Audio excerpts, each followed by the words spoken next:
Chenier. I'm the executive chef at Target Field. Today I'm going to talk to you about kitchen safety. We're going to start with the basics. Why don't you come on over here? I'm going to use my side towels that are nice and dry to grab this hot pan of boiling water with my dry towel. And as I walk behind my coworkers, I say, "Behind, hot," to announce that I'm going behind them because they don't want to Wilson here over to turn around and bump into me. I can spill this either on myself or on him, and it'd be very dangerous. So as I go past him, and then I spill a little water on the floor. So now I've got a wet floor situation. So let me go back and put this back on the stove. I'm going to grab my wet floor side, and then I'm going to go grab a mop and I'm going to clean that up until it's clean. I'm going to leave the wet floor sign out there until the floor is dry.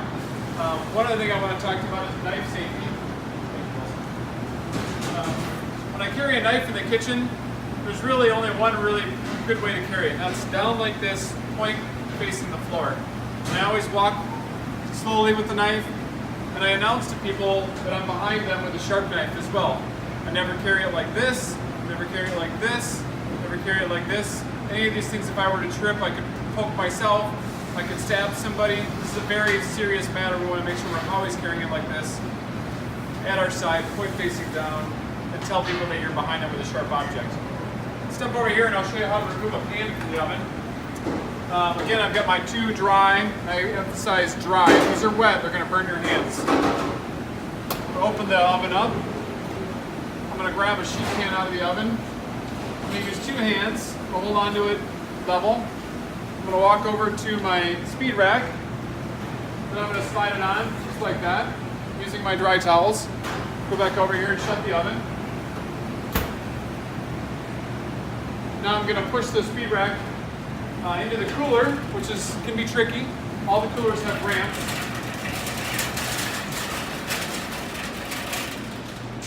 So as I open the door, you'll see this ramp here. The correct way to do this is to turn it sideways, like this, and push it. You may want to put your foot on the bottom and just kind of push it up the ramp a little bit to get it in. What we do not want to do is turn it this way, because the pan will eventually slide out onto the floor, and now we've got a problem. So we don't want that to happen. So again, turn the cart sideways, and that won't be a problem. Target Field's a very large building. We have a lot of expansion gaps, doorways, thresholds, and things to go over. So it's very important when we're pushing carts that we are aware of these things. You'll see this is a hot box. This houses hot food, keeps things warm. These can get caught on things as you're pushing over. I've seen these tip over and food fall on the ground, and it's very dangerous, and also it can be very time consuming as far as like the mess to clean up and all the food that needs to be produced.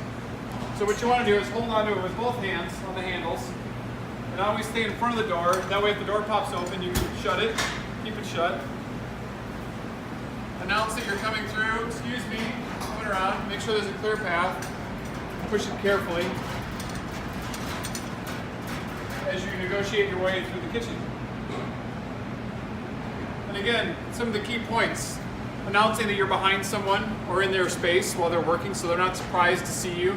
You don't want someone to suddenly turn around and bump into you while you're carrying something hot or something sharp. And then just being aware spatially when pushing carts, going into coolers, through doorways, watching out for things that might tip your cart over, because that could be a very big mess and quite dangerous for the person pushing the cart. Again, just a few tips and pointers on how to practice good kitchen safety. Thank you.